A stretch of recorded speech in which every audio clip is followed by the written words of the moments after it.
बिस्मिल्लाहिर्रहमानिर्रहीम। अस्सलाम वालेकुम। रियल एनालिसिस के आज के लेक्चर में हम शो करेंगे कि फंक्शन है हमारे पास 6x, वो इंटीग्रेबल है ऑन इंटरवल 0 to 2। एग्जाम्पल 4 है, show that 6x is integrable on 0 to 2। यानी हमें गिवन फंक्शन है 6x और हमने इसको इंटीग्रेबल शो करवाना है। इंटरवल क्या है 0 से 2 तक। Let F of X is equal to 6x।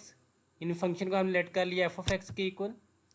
Late P B partition of 0 to, जो गिवन इंटरवल होगा उसके हम पार्टीशन करेंगे और पार्टीशन में हम ये के सब इंटरवल बनाएंगे और हर सब इंटरवल की लेंथ जो होगी वो सेम कंसीडर करेंगे।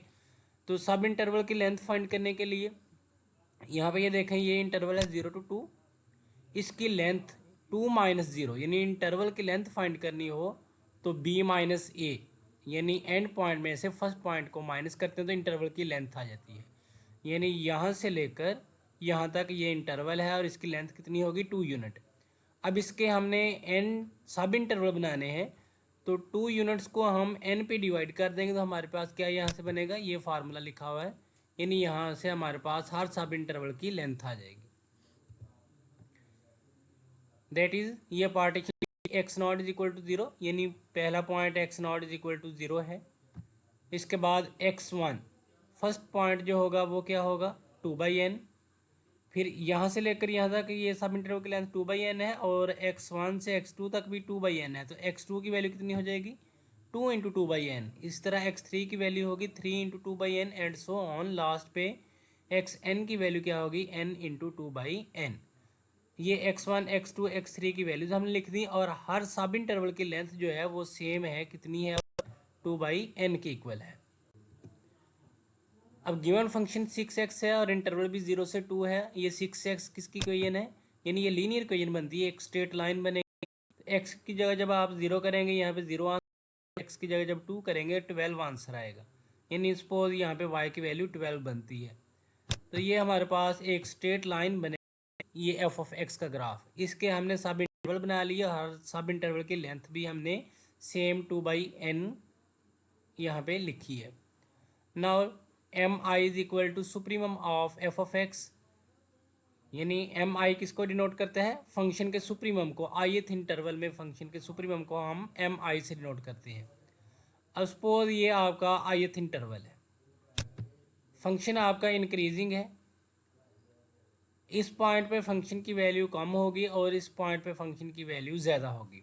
अगर हम इस इंटरवल यानी सब इंटरवल xi-1 से xi की बात करें तो xi-1 पे मिनिमम वैल्यू होगी और xi पे मैक्सिमम वैल्यू होगी। तो xi पे वैल्यू क्या होगी f ऑफ xi और xi-1 से वैल्यू क्या होगी f ऑफ xi-1। तो मैक्सिमम वैल्यू को हम सुप्रीमम बोलते हैं और मिनिमम वैल्यू को इन्फीमम बोलते हैं। तो यहाँ पे जब हमने सुप्रीमम लिया तो हमारे पास क्या आएगा एफ ऑफ एक्स आई, यानी इस पॉइंट पे मैक्सिमम वैल्यू ये हमारा सुप्रीमम है F of X I. Given function है F of X is equal to 6x, तो एफ ऑफ एक्स आई क्या बनेगा 6xi।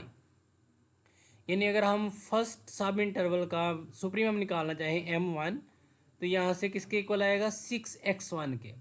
अगर हम सेकंड इंटरवल का इन्फीमम सुप्रीमम निकालना चाहें तो वो किसके इक्वल आएगा 6x2 के, एंड सो ऑन। इस तरह इन्फीमम में बात करेंगे। इन्फीमम में अब ये देखें, अगर ith इंटरवल है तो इस पॉइंट पे वैल्यू मिनिमम होगी, यानी xi-1 से लेकर xi तक यहाँ पे वैल्यू मिनिमम होगी और ये पॉइंट की वैल्यू क्या है f of xi-1। Given function है f of x is equal to 6x, तो उसमें x की जगह xi-1 करेंगे तो 6xi-1 बनेगा। ये इन्फीमम है ith इंटरवल का 6xi-1। यहाँ से अगर हम m1 यानी फर्स्ट सब इंटरवल का इन्फीमम निकालना चाहें तो i की जगह 1 लिखेंगे, यहाँ भी i की जगह 1 लिखेंगे तो 6x0 आएगा। m2 की वैल्यू 6x1 आएगी, m3 की वैल्यू 6x3 आएगी एंड सो ऑन। अब हम अपर सम कैलकुलेट करने लगे हैं, अपर रायमन सम भी बोलते हैं इसको। उसका फार्मूला क्या है, summation i is equal to 1 to n mi del xi। mi क्या होता है सुप्रीमम ith इंटरवल का और del xi क्या होता है ith इंटरवल की लेंथ होती है। i की वैल्यू 1 2 3 यहाँ पे पुट की m1 del x1 plus m2 del x2 plus so on mn del xn। जब हमने p पार्टीशन बनाई थी तो हमने हर सब इंटरवल की लेंथ जो थी वो सेम 2/n के इक्वल ली थी। तो यहाँ पे डेल x1 की वैल्यू भी 2/n, डेल x2 की वैल्यू भी 2/n and so on del xn की वैल्यू भी 2/n। 2/n कॉमन ले लिया, यहाँ से m1 plus m2 plus m3 plus so on mn। m1 हमारा फर्स्ट इंटरवल सब इंटरवल का सुप्रीमम है, उसकी वैल्यू 6x1। जो सेकंड सब इंटरवल का सुप्रीमम उसको नोट करते हैं, उसकी value 6x2 plus so on nth सब इंटरवल का जो सुप्रीमम होगा वो 6xn। ये 6 कॉमन हो सकता है, मल्टीप्लाई होगा 12/n। x1 की वैल्यू क्या है हमारे पास 2/n। ये जब हमने पार्टीशन की है, यहाँ से x1 की वैल्यू 2/n, x2 की value 2/n, 2 into 2/n, x3 into 2/n and so on xn की वैल्यू क्या आएगी n इंटू 2/n। और यहाँ पे हमने x1 x2 x3 की वैल्यूज पुट कर दी और ये 6 कॉमन ले लिया। अब 2/n हर टर्म में, यहाँ से 2/n भी कॉमन ले लिया तो 12 से मल्टीप्लाई होगा तो 24 होगा और डिनोमिनेटर में n से मल्टीप्लाई होगा तो n स्क्वायर बनेगा 24 ओवर n स्क्वायर। यहाँ से 1 बचेगा, यहाँ से 2 plus 3 plus so on 1 plus 2 plus 3 plus so on n। तो n तक हमने इनको ऐड करना है, तो इसका फार्मूला यानी summation k is equal to 1 to n k is equal to n into n plus 1 over 2 होता है। तो यहाँ पे हमने फार्मूला अप्लाई कर दिया n into n plus 1 over 2। ये 2 को 24 ये डिवाइड होके 12 आंसर आएगा, एक n कैंसिल हो जाएगा और यहाँ से भी हम n कॉमन लेंगे, वो भी इस n से कैंसिल हो जाएगा। तो हमारे पास अपर सम की वैल्यू क्या आएगी 12 इंटू 1 प्लस 1 ओवर n। अब अपर रायमन इंटीग्रल किसके इक्वल होते हैं? अपर सम का हम इन्फिमम ले लें तो अपर रायमन इंटीग्रल के इक्वल आता है, यानी integral a to b f of x dx। यहाँ पे a टू b की जगह हम 0 टू 2 भी लिख सकते हैं, क्योंकि इसमें a और b की वैल्यूज दी हुई हैं, अगर ना भी लिखें तो फिर भी ठीक है। इन्फिमम ऑफ UPF, अब ये हमारे पास अपर सम है, इसकी वैल्यू होगी 12 इंटू 1 प्लस समथिंग, यानी n की वैल्यू जैसे आप इंक्रीज करते जाएंगे तो यहाँ पे ये फैक्टर यहाँ पे उतना डिक्रीज होता जाएगा, यानी 1 प्लस पॉइंट में कोई चीज़ आएगी। तो हमने इसका इन्फिमम लेना है, तो हम ये वाली चीज़ निगलेक्ट कर दें तो ये इसका इन्फिमम बन जाएगा, यानी इसकी मैक्सिमम वैल्यू, वैसे तो इसकी वैल्यू 1 से ज़्यादा आएगी, लेकिन इसकी मिनिमम वैल्यू क्या हो सकती है 1 हो सकती है, यहाँ से लेकर यहाँ तक इस फैक्टर की। तो हम इसकी इन्फिमम में भी मिनिमम वैल्यू लेते हैं, तो यहाँ पे मिनिमम वैल्यू 1 ले लेते हैं, तो इसको 1 को 12 से मल्टीप्लाई करेंगे तो इन्फिमम कितना आ जाएगा हमारा 12, यानी अपर इंटीग्रल की वैल्यू किसके इक्वल आई 12 के। इसका इक्वेशन नंबर 1। अब हम इसका लोअर सम कैलकुलेट करेंगे, उसका formula summation i is equal to 1 to n mi del X I. इसको ओपन किया m1 del x1 plus m2 del x2 plus so on mn del xn। हर sub interval की length same थी 2/n, ये value put की, 2/n common ले लिया, m1 plus m2 plus m3 plus so on mn तक। m1 क्या है? फर्स्ट सब इंटरवल का इन्फिमम। फर्स्ट सब इंटरवल का इन्फिमम क्या था? x1 6x0 था। सेकंड सब इंटरवल का इन्फिमम क्या था? 6x1 था। थर्ड का 6x2 and so on, n का क्या था? 6n-1। यहाँ पे इन्फिमम की वैल्यू लिख दी 6x0 plus 6x1 plus 6x2 plus so on 6xn-1। x0 0 है, फर्स्ट टर्म 0 हो जाएगी। 6 कॉमन ले लिया हर टर्म में से, ये 12/n बना। x1 की वैल्यू 2/n है, x2 की वैल्यू 2 इंटू 2/n है एंड सो ऑन xn-1, यानी जो सेकंड लास्ट पॉइंट था उसकी वैल्यू क्या थी? n-1 into 2/n। यहाँ से 2/n हर टर्म में से कॉमन ले लिया, वो इससे मल्टीप्लाई होकर 24/n के, यहाँ से 1 plus 2 plus 3 plus so on n-1। अभी हमने फार्मूला पढ़ा summation k is equal to 1 to n k is equal to, यानी नंबर्स का अगर हमने सम करना हो, नेचुरल नंबर का sum, first n natural number का सम करना हो तो वो n into n plus 1 over 2 के इक्वल होता है। लेकिन यहाँ पे हमारे पास क्या है? n टर्म्स नहीं है, n-1 टर्म्स, यानी एक टर्म कम है।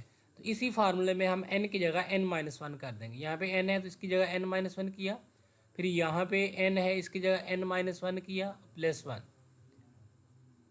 ये -1 से 1 कैंसिल होगा, n इंटू n-1 ओवर 2, और ये 2 इसको डिवाइड करेगा 12 रह गया, 12 over n square into n-1 into n। अब यहाँ से एक n कॉमन ले और एक n ये n स्क्वायर, वो इससे कैंसिल हो जाएगा। आंसर क्या आएगा 12 इंटू 1 - 1/n। ये लोअर रायमन सम किसके इक्वल आया 12 इंटू 1 - 1/n। लोअर इंटेग्रल किसके इक्वल होता है कि लोअर रायमन सम का हम सुप्रीमम ले लें, सुप्रीमम ऑफ LPF। और ये देखें LPF की वैल्यू क्या है 12 इंटू 1 - 1/n। 1 में से ये चीज़ माइनस हो रही है, जैसे हम n की वैल्यूज़ इंक्रीज़ करेंगे ये पॉइंट्स में डिक्रीज़ होता जाएगा। अब यहाँ पे सुप्रीमम क्या है कि हमने मैक्सिमम वैल्यू लेनी है इसकी, और यहाँ से मैक्सिमम वैल्यू कितनी आ सकती है, यानी 1 में से कोई चीज़ माइनस हो रही है तो मैक्सिमम वैल्यू तब आएगी जब हम इसको निगलेक्ट कर दें। यानी ये अगर स्मॉल क्वांटिटी हो तो इसको हम नेगलेक्ट कर दें तो मैक्सिमम वैल्यू इसकी 1 आ सकती है, 1 से ज़्यादा नहीं आ सकती। तो सुप्रीमम क्या होगा 12 इंटू 1 यानी 12 के इक्वल आंसर आएगा। This implies lower integral f(x) dx is equal to 12। इसका इक्वेशन नंबर 2 लिख दिया। By equation 1 and 2 upper integral f(x) dx is equal to lower integral f dx, यानी दोनों का आंसर हमारे पास 12 के इक्वल आया था।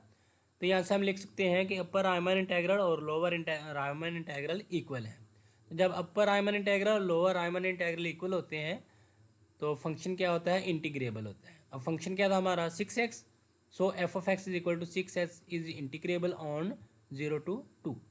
और इसकी वैल्यू क्या होगी ये 12, यानी जो रायमन सम का हमने सुप्रीमम और इन्फीमम लिया था उसके इक्वल आए।